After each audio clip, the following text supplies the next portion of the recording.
Hello friends, आज की class में अपन बात करने वाले हैं जो बायोलॉजी है उसमें से जो आपके कॉम्पिटिटिव एग्जाम्स होती है उनमें से ऑलमोस्ट जो आपके क्वेश्चंस पूछे जाते हैं वो इंट्रोडक्शन में भी पूछे जाते हैं। बायोलॉजी का जो इंट्रोडक्शन होता है, इसका जो परिचय होता है, उसमें से भी क्वेश्चंस पूछे जाते हैं। तो आज की क्लास में अपन उन्हीं क्वेश्चनों पर डिस्कशन करेंगे कि इसमें से कौन कौन से क्वेश्चंस आपके एग्जाम्स में पूछे जाते हैं। तो फर्स्ट ऑफ ऑल तो अपन जो बायोलॉजी है उसको ये वर्ड है, बायोलॉजी वर्ड है, इसको टू पार्ट्स में डिवाइड करते हैं। एक तो बायो और दूसरा हो जाएगा अपना लॉजी। तो जहां अपन बायो बायो का मतलब होता है ऑल लिविंग्स। बायो का मतलब क्या होता है? All livings.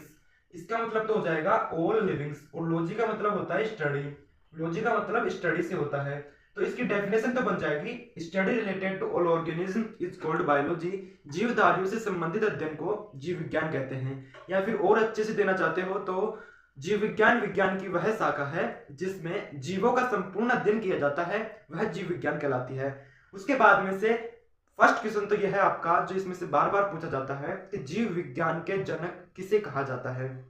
चार ऑप्शंस दिए जाते हैं आपको और क्वेश्चन होता है आपका कि जीव विज्ञान के जनक किसे कहा जाता है। Father, who is the father of biology, question number first हो जाएगा आपका। जीव विज्ञान के जनक फादर किसे कहा जाता है, ये क्वेश्चन आपके एग्जाम्स में पूछा जाता है। तो सबसे पहले तो अपन ने समझने के लिए इसकी डेफिनेशन देख ली। बायोलॉजी किसे कहते हैं?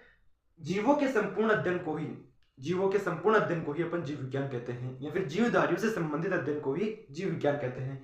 उसके बाद में अपना फर्स्ट क्वेश्चन है who is the father of biology. तो इसका आंसर हो जाएगा आपका Aristotle is the father of biology. अरस्तु जीव विज्ञान के जनक कहलाते हैं। Aristotle is the father of biology. और अपन इसको हिंदी में बोलते हैं अरस्तु। इसको हिंदी में बोलते हैं अपन अरस्तु।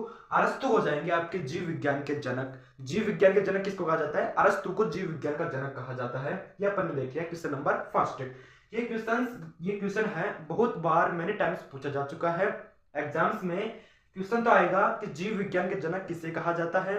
फिर आपको चार ऑप्शंस मिलेंगे। उनमें से आपका एक ऑप्शन होगा अरस्तु। इस पर आपको टिक करना है, जीव विज्ञान के जनक है अरस्तु।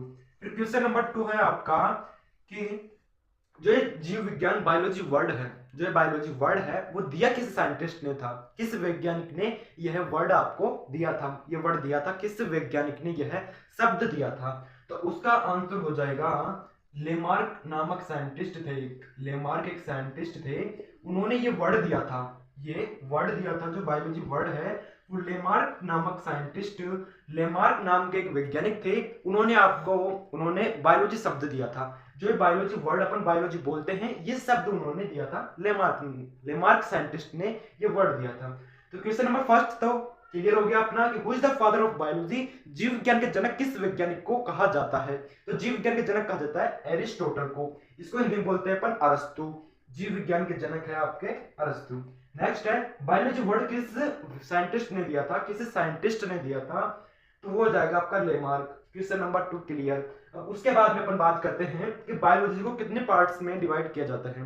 तो जीव विज्ञान को दो शाखाओं में विभाजित किया जाता है, दो भागों में विभाजित किया जाता है। उसमें से आपकी फर्स्ट हो जाएगी आपकी बॉटनी। फर्स्ट हो जाएगा बॉटनी और सेकंड हो जाएगा आपका जूलॉजी। सेकंड क्या हो जाएगा आपका? जूलॉजी आपका सेकंड हो जाएगा।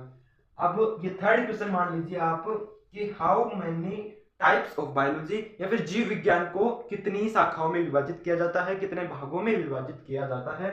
तो क्वेश्चन नंबर 3 ये बन गया आपका। तो टाइप्स लिख देता हूं, there are 2 types of biology. जीव विज्ञान को निम्न 2 शाखाओं में विभाजित किया जाता है। एक तो आपकी बॉटनी और दूसरा है जूलॉजी। बॉटनी को अपन हिंदी में बोलते हैं वानस्पतिक विज्ञान। बॉटनी को हिंदी में क्या बोलते हैं? वानस्पतिक विज्ञान। बॉटनी को हिंदी में बोलते हैं वानस्पतिक विज्ञान। और जूलॉजी को हिंदी में बोलते हैं जंतु विज्ञान। जूलॉजी को हिंदी में क्या बोलते हैं अपन? जंतु विज्ञान। तो क्वेश्चन नंबर 3 क्या हो गया आपका कि जीव विज्ञान को कितनी शाखाओं में विभाजित किया जाता है या फिर कितने भागों में विभाजित किया जाता है। तो आपका आंसर हो गया आपका 2 भागों में। एक तो हो जाएगा बॉटनी और दूसरा हो जाएगा जूलॉजी। अब उसके बाद में क्वेश्चन नंबर 4 देखते हैं अपन। क्वेश्चन नंबर 4 देखते हैं। क्वेश्चन नंबर 4 हो जाएगा आपका। अब अपन ने ये तो बात कर ली बायोलॉजी किसे कहते हैं, इसकी डेफिनेशन क्या होती है। ये इसको अपन ने 2 पार्ट्स में डिवाइड किया। पहले तो बायो प्लस लॉजी, जहां अपन ने बायो का मतलब ऑल लिविंग से लिया, सभी जीवधारियों से, और लॉजी का मतलब होता है स्टडी, किसी भी चीज का अध्ययन करना। तो उसके लिए अपन एक रूट वर्ड लगाते हैं और वो होता है लॉजी। जैसे कि अपन अगर कोशिकाओं के अध्ययन के लिए बोलते हैं तो कोशिका को इंग्लिश में बोलते हैं सेल, और लॉजी अपन किसके लिए लगाते हैं, अध्ययन करने के लिए, तो कोशिकाओं के अध्ययन को अपन बोलते हैं साइटोलॉजी। उसी प्रकार जीवों के अध्ययन को अपन बोलते हैं बायोलॉजी। उसके बाद में अपन ने इसके फादर की बात की, इसके फादर है एरिस्टोटल, अरस्तु। उसके बाद में ये जो वर्ड है वो किसी साइंटिस्ट ने दिया था, लेमार्क साइंटिस्ट ने दिया था। और इसके कितने टाइप्स होते हैं, 2 टाइप्स होते हैं। अब बात करते हैं इसके टाइप्स पर। जो आपकी बोटनी होती है इसको अपन हिंदी में बोलते हैं वानस्पतिक विज्ञान। तो वानस्पतिक विज्ञान किसे कहते हैं, तो study of all plants, study of all plants is called botany. जीव विज्ञान की वह शाखा जिसमें सभी पौधों का अध्ययन किया जाता है, जिसमें सभी पेड़ पौधों का अध्ययन किया जाता है, वानस्पतिक विज्ञान कहलाती है। तो इसमें अपन क्या करते हैं, स्टडी ऑफ ऑल प्लांट्स, सभी पौधों का अध्ययन करते हैं। ये डाउट तो आपका क्लियर हो गया। अब दूसरा है जूलॉजी। जूलॉजी में अपन क्या करते हैं, study of all animals, study of all animals. अपन इसमें सभी जंतुओं का अध्ययन करते हैं जूलॉजी में। अब क्वेश्चन नंबर 4 बनेगा आपका कि who is the father of botany, वानस्पतिक विज्ञान के जनक किसे कहा जाता है। तो वानस्पतिक विज्ञान के जो आपके फादर है वो है थियोफ्रास्टस। वो कौन है, थियोफ्रास्टस, एक साइंटिस्ट है जो किसके फादर है, जनक है। वानस्पतिक विज्ञान के जनक है आपके Theophrastus. Theophrastus is the father of botany. Question number 5 बनता है आपका कि who is the father of zoology. अब इनमें एक बात सेम है कि जो आपके बायोलॉजी के फादर कौन है, एरिस्टोटल, वही आपके जूलॉजी के फादर होंगे। जूलॉजी के फादर भी कौन होंगे, अरस्तु। और जीव विज्ञान के जनक भी कौन होंगे, अरस्तु। दोनों के जनक एक ही है, अरस्तु। तो कोई आपसे पूछे कि जंतु विज्ञान के जनक किसे कहा जाता है, तो वो भी होगा अरस्तु, और जीव विज्ञान के जनक भी होते हैं अरस्तु।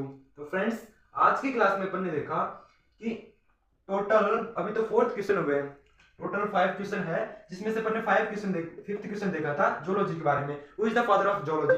जूलॉजी के फादर मैंने आपको बता दिए, एरिस्टोटल। जूलॉजी के फादर भी कौन है, Aristotle is the father of zoology. Aristotle आपके जूलॉजी के फादर होंगे। एरिस्टोटल आपके बायोलॉजी के भी होंगे और जूलॉजी के भी होंगे। तो फ्रेंड्स, आज की क्लास में अपन ने टोटल 5 इंपोर्टेंट क्वेश्चंस देखे जो कि कॉम्पिटिटिव एग्जाम्स में पूछे जाते हैं, बार बार पूछे जाते हैं। और उनमें से फर्स्ट क्वेश्चन है आपका, जीव विज्ञान के जनक किसे कहा जाता है, आंसर है एरिस्टोटल, अरस्तु। सेकंड है, जीव विज्ञान शब्द किस वैज्ञानिक ने दिया था, आंसर होगा लेमार्क। फिर जीव विज्ञान को कितनी शाखाओं में विभाजित किया जाता है, कितने भागों में विभाजित किया जाता है, आंसर होगा 2। उसके बाद में इसकी जो शाखाएं हैं, एक तो है बॉटनी और दूसरी है जूलॉजी। अब बॉटनी में अपन क्या करते हैं, स्टडी ऑफ ऑल प्लांट्स, सभी पौधों का अध्ययन अपन बॉटनी में करते हैं। जूलॉजी में क्या करते हैं अपन, study of all animals. Zoology में अपन सभी जंतुओं का अध्ययन करते हैं। उसके बाद में अपन ने 4th क्वेश्चन देखा, बॉटनी के फादर कौन है, who is the father of botany. वानस्पतिक विज्ञान के जनक किस वैज्ञानिक को कहा जाता है, ऑप्शन देगा 4, और उन ऑप्शंस में से आपका एक ऑप्शन होगा थियोफ्रास्टस, वो होगा आपका करेक्ट ऑप्शन। 5th क्वेश्चन है, who is the father of zoology. जंतु विज्ञान के जनक किसे कहा जाता है, अरस्तु को। अब आज की क्लास में तो अपन ने बायोलॉजी से संबंधित, बायोलॉजी के इंट्रोडक्शन से संबंधित टोटल 5 क्वेश्चंस देखे। इंपॉर्टेंट क्वेश्चंस है ये, टोटल 5 क्वेश्चंस है। तो फ्रेंड्स, आज के लिए इतना ही, मिलते हैं अगले वीडियो में। तब तक के लिए bye bye, take care, love you all.